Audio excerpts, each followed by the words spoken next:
Today, we are sitting down with PK from Prompts to hear his unbelievable story. We're talking about his journey from discovering his love for heavy music and a K-pop dominated world to making the life-altering move to Japan to pursue his passion. We'll get into the culture shock of leaving Korea, the challenges of breaking into the intense Japanese music scene, and how he found his new family in Prompts. We'll also get the inside story on the band's creative process, their journey to signing with the legendary Greyscale Records. Guys, if you want the full uncut interview with all the mistakes and blah, blah, blahs, join our Patreon. It helps support what I'm doing here. It helps these interviews happen and meet these people in person. PK and I will be doing another interview in person when I go to Japan later in August. So stay tuned for that. Enjoy the interview. Thank you so much, PK, for coming up. Thanks for having us. Tell us about how you first got into music. Actually, my dad was a huge music lover, and he used to play a lot of old school rock and pop music. Bands like Journey, like Sting, Queen. Yeah, sometimes Pearl Jam. I was just watching Pearl Jam the other day, actually, for the cover band that I'm in. I love Pearl Jam. Yeah, I love Pearl Jam. So I play a lot of different type of music now. So when I'm saying I love Pearl Jam and I love that kind of grunge music, then they say they're my first real music influence. Yeah. So it was your dad that got you into music. You mentioned falling in love with metal in high school, right? In Korea. Yeah. Was there a specific song or a moment that made you say, I want to do this for a living? I think my first metal band was Pantera and the Slipknot. When I was in middle school, I'm playing the school band. He just coming to me and, okay, you have to listen to metal music. So again, what is the metal music? And they says, you have to check this out. And okay, the title is People Equal Shit. It felt like something inside me just exploded. I didn't immediately think I want to do this. So just deep down, I wanted to. So, but it was it's kind of denied to myself. I love this kind of music, but I cannot say out loud, I want to do this. I want to do rock music. I want to be a rock star. Okay. Everyone look at you weird. Yeah. Weirdo. My parents gonna mad. And what is the fucking rock star? Because 20 years ago, in Korea, it's K-pop is just common music in Korea. So everyone didn't know about kind of a rock band. I love metal. I love rock music. So what is that? So everyone's reaction is, what is that? Even major band, even Linkin Park, Sum 41, Blink-182, everyone didn't care about that music. So I cannot say loud, I want to do rock band, I want to do metal band, I want to make money with rock band. So I cannot say loud in Korea at the first time. If there was a genre that they would be okay with, what kind of music or music in general? Old K-pop.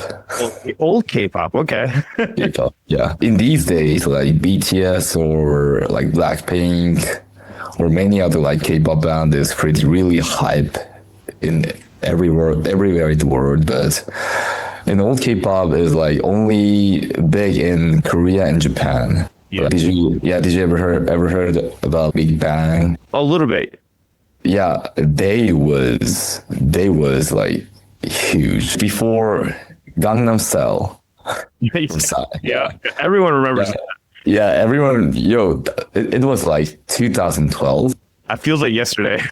That was I don't know how reaction in America, but it was pretty big. So reaction in Korea, the Psy is he was pretty popular dance musician, but after the Gangnam Style. And after that, viral, and we just think, what the fuck is going on? Why is he we have another good looking musician. We have Big Bang. I told you Big Bang 21. We have more good K-pop musician. Why should be him? Americans are weird like that. Yeah. It was pretty weird. In the US, it caught on so much. Everyone's making parodies. They're making their own versions. It was crazy. I was pretty surprised because after that Gangnam Style impact, I was already falling in love with metal music. And then someday I checked Bring Me the Horizon Live in YouTube, and all he said Oppan Gangnam Style in his live shows. Oh, really? Yeah, like doing that. What is that song? Like Diamond Art and Forever. Yeah. Yep. Yeah. That did you ever heard? They do all of that moments in that song, Yep. and Oli changed his lyrics at the Open Gangnam Style in that one. Yeah, that was ridiculous. What the fuck? I just watched it. Like, You talked about the metal scene in Korea, right? It was really small, kind of small. Do you think it's going to change at all? honestly, I don't think much has changed yet. Yeah, like. Of course, like a few musicians are working hard to shake things up, but it's still very limited to small domestic scenes. Yeah, we did a collab with the singer from Hammer. His band's from Korea, but yeah, he said it's very hard. We did Maximum the Hormone covers with him. He said it's very difficult to get. Oh, yeah. It's really difficult, actually. That's the reason why I just jump out to Japan. What was a big like cultural shock going from Korea to Japan? What kind of challenges was that when you moved over? Our local metal show was just weekdays, not even weekend. They could sell out with 300 people. Yeah. Like in Korea, if we have like pretty good, solid Korean metal local band, and we have doing a weekend show, if they're like 40 and 50 people in that floor, it is like it's pretty massive in Korea. 300 people in just weekdays, like that's pretty insane. Like that was pretty big shock. Yeah, there are so many bands here actually making a living through this genre. That's something I never saw in Korea. Something for when I saw the bands in Japan was how interactive and engaging the audience was, just in general, even compared to the US. Like here in the US, everyone does this. Yeah. In Japan, everyone's like involved and engaged, you know? If you start band in Japan and start in like local band in Japan, so you will see like this type of Oh, you will for the local. because they're not our fans. We just start the band and we have to make like our fan base. So if you're born in Osaka and you have to go show in Tokyo, maybe it's same to state people like Osaka, Tokyo, Nagoya, or like Fukuoka. So everywhere, like people's vibe is pretty different in here.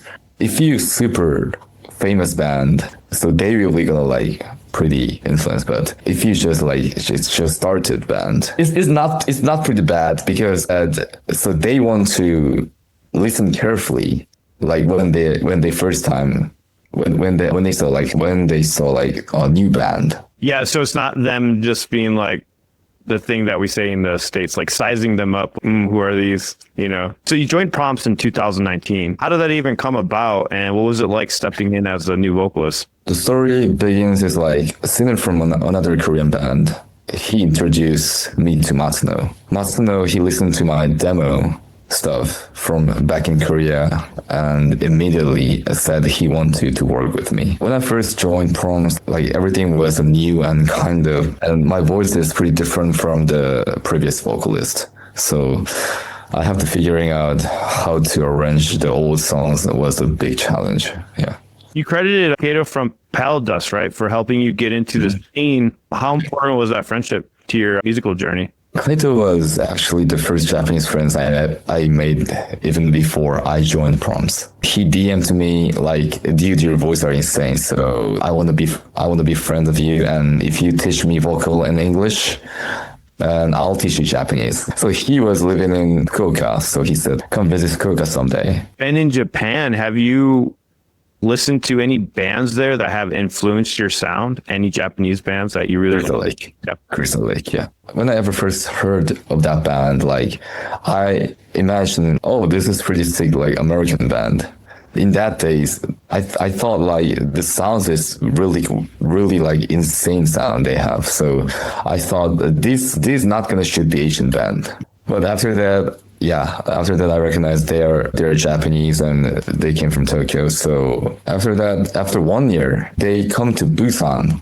Busan is like another big city in Korea. Busan have a national rock fest in there. So they invited Crystal Lake in Busan. And me and my friend, we take tickets and go to Busan like immediately. And we saw the show. That their live was like incredible. I can't. Yes. Imagine. I want to go in one of those mosh pits. I want to do like this kind of music, but in Korea, no one gonna make money with that. No one gonna play like that kind of sound. So I have to go Japan first, and after that, I have to go like America and Europe and Australia. Yeah. Yeah. So like the band has Japanese and Korean members, right? What made you go, we're going to do English? That's what we're going to use for lyrics. What led to that decision? Like this kind of music is all came from like America, all came from like Europe and America. Like in Asia country, this kind of music is not in general. It's not like traditional music in here. So every like Asian artist who playing music like this, we have American dream. So like we want to go someday. Someday we want to go playing our music in America. So we wanted to reach beyond Japan, and we always aim to go global. If I'm gonna sing with Japanese lyrics, it's gonna be like pretty weird because I'm not Japanese. Started like mixing in Korean lyrics here and there's to represent my roots. It's something I'm pretty proud of it now. Yeah. That's really cool to hear. I've been noticing there has been a big shift, and it has kind of started with baby metal a little bit. Well, not a little bit, a lot, where they're mixing 3 different languages in one song, like English, Japanese, Indian, for example. Yeah. They've been really doing that a lot lately. Hanabi does just English and Japanese, but I've noticed that a lot of bands have been mixing multiple languages now. Because that's something you could see Prompts doing. You ever see a song where you just do Japanese, Korean, and English in one song? Yeah, someday I'm gonna do that. Yeah. Yeah. Yeah, definitely. Yeah. It's cool to see people opening it up to different types of. Yeah. Even we're just talking about Psy, right? I mean, who would have thought? Who would have thought? Who would have thought? Yeah. So, but Japanese people love that, and like all like foreigner fans love that. So it's gonna work actually. Yeah. So speaking of writing and putting lyrics together and things like that, what is the creative dynamic with Prompts, like when you are writing and recording? Is there any fun, memorable studio stories? Japanese people, we don't have a house. like we have a mansion, we have like just tiny rooms. With like really cool. It was very hard. Yeah. It's hard to live in here, right? We cannot do scream or singing in our home studios. We have to rental studio when we recording our songs. Is there any funny story in studio in Prompts? We always so damn serious in studio. So started warming up with vocals recently, right? How's that changed your performance? Every like screaming vocals, we just doing screaming. We don't need warm up. Like it's not kind of like technical things. And in these days, I sing like clean vocal also. I have pretty many vocal range for it in these days. So I just realized I have to doing warm up. Yeah. So it's just like classic things like intervals and just like chromatics. La la la la la, like this one. My vocals will blow out right away. You know what I mean? Yeah.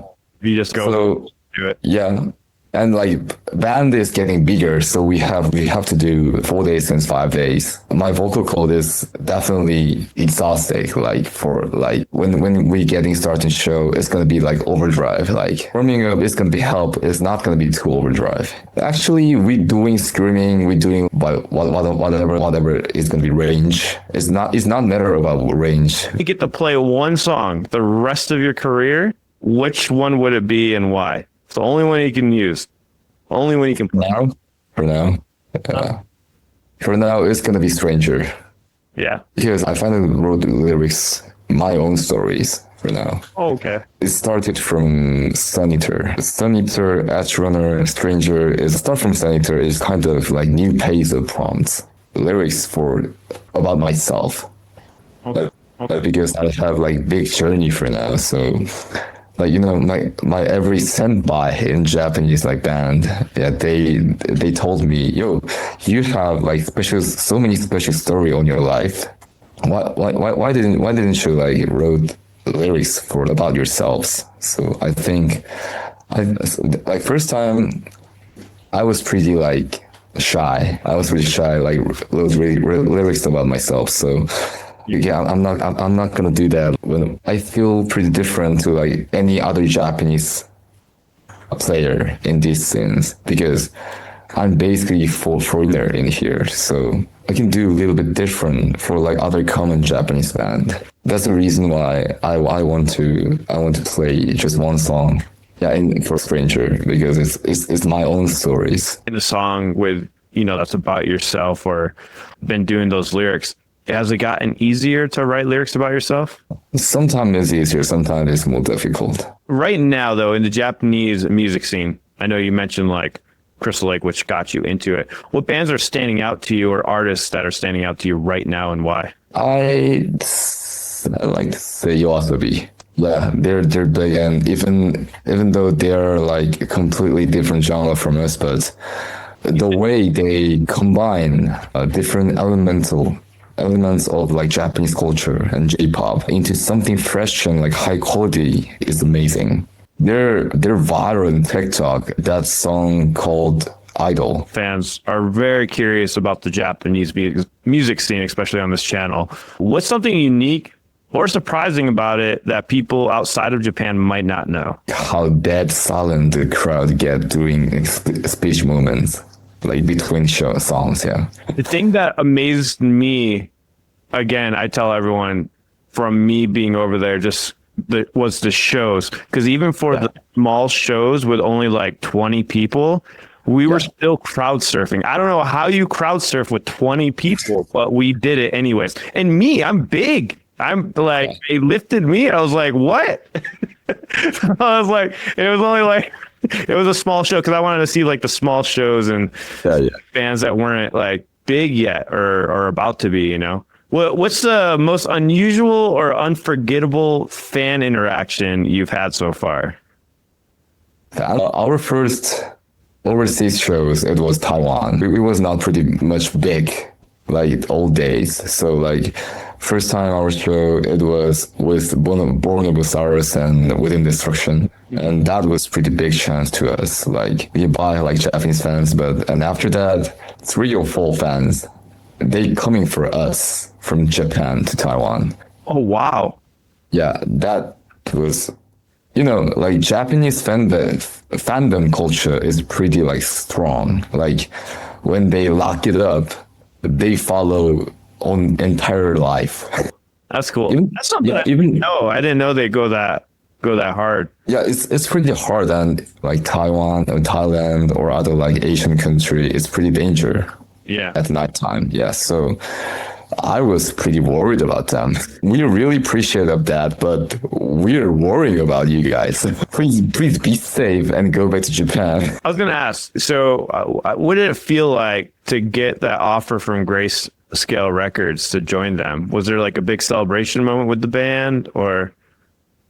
It was pretty big celebration of our band. Yeah. We have a lot of story about a label called Modern Empire. That label was called Greyscale Records. That was pretty famous record in the United States. I remember owner was Franzula from Attila, vocalist of Attila. And after that, they changed the name, Franz was leave that label. And the Modern Empire, Greyscale Records, they're gonna change the name to Modern Empire Music. That label was our first label. There's so many bad things happen in that label. We was released one full-length album. It was Fracture. So we was released like Asphyxiate, like Mobius, like our old days, like Killer Tune and Prompt. In that album, we have million streams in that album, but we can't get paid just 1 penny. Label owner just running out. Yeah, he just disappeared. That's crazy. We don't make money. Like even we have 1 million streams in Spotify. But so what should we do? Like after that, after the Modern Empire things, we want to release our new music. The Grayscale hit us up. Yeah. So it was like miracle timing. Wow. The Grayscale hit you up. How did they discover you guys? Just online or? After Peldesk. Peldesk?